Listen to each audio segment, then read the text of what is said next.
Bonjour à tous, comment allez-vous? Soyez le bienvenu à cette prière du matin avec une grande joie sous l'intercession de la Vierge Marie. Confions notre journée au Seigneur. Au nom du Père, du Fils et du Saint-Esprit. Amen. Je vous salue Marie, pleine de grâce. Le Seigneur est avec vous, vous êtes bénie entre toutes les femmes. Jésus, le fruit de vos entrailles, est béni. Sainte Marie, Mère de Dieu, priez pour nous pauvres pécheurs, maintenant et à l'heure de notre mort. Amen. Notre-Dame de Lourdes, priez pour nous. Nous allons continuer la lecture de l'Évangile de Jean, chapitre 3, versets 31 au 36. Jean 3, 31, 36. Celui qui vient d'en haut est au-dessus de tous. Celui qui est de la terre est terrestre. Il parle de façon terrestre. Celui qui vient du ciel est au-dessus de tous. Il témoigne de ce qu'il a vu et entendu. Et personne ne reçoit son témoignage.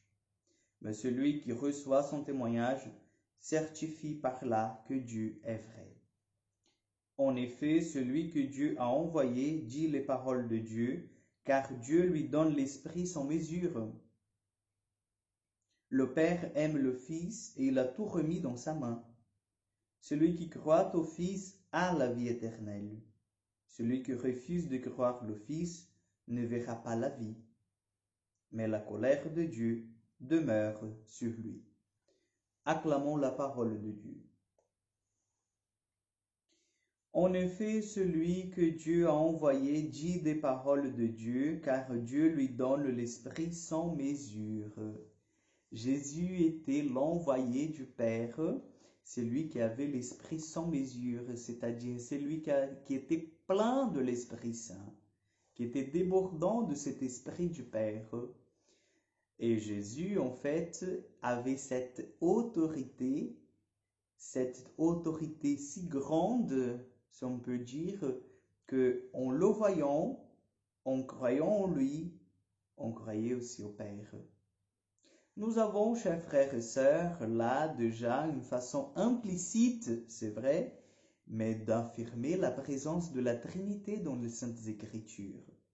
L'Esprit, le Fils, l'envoyé, et le Père. Comment cette œuvre du salut a été en fait consumée, réalisée par les trois.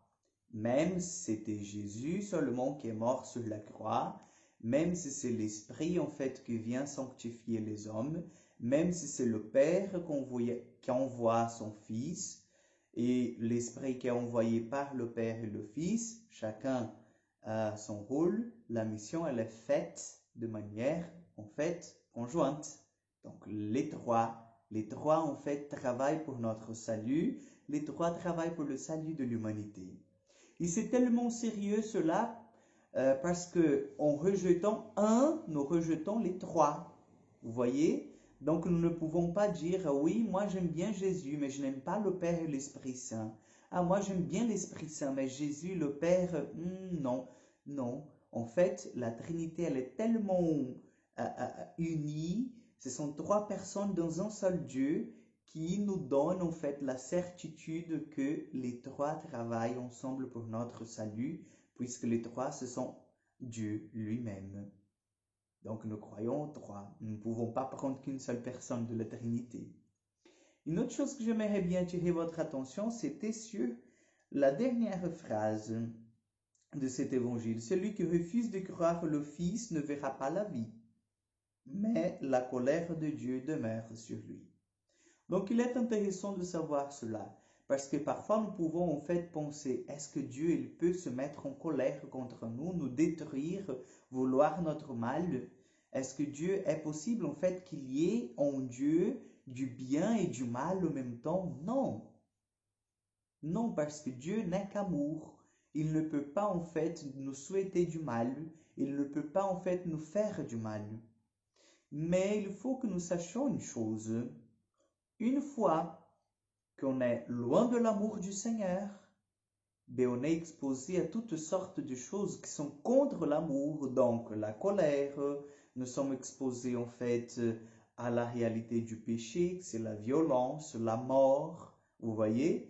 Donc la colère de Dieu explicitée dans cet évangile, c'est pas sa colère en soi, mais c'est plutôt en fait cette colère qui est fruit d'une absence de sa présence, une fruit en fait d'une incrédulité, si vous voulez, fruit en fait de cette absence de l'amour, de la présence du Seigneur dans nos vies. Donc oui, ceux qui sont loin du Seigneur vivent malheureusement dans cette colère, dans ce manque en fait de l'amour de Dieu. Donc prions aujourd'hui, ce matin, pour que Dieu puisse nous donner la grâce de croire davantage à son Fils, de l'accepter dans nos vies, pour que nous puissions avoir la vie en vérité, la vie éternelle. Le Seigneur soit avec vous. Que Dieu Tout-Puissant vous bénisse, le Père, le Fils et le Saint-Esprit. Amen. À demain pour encore une prière du matin. Bonne journée à vous.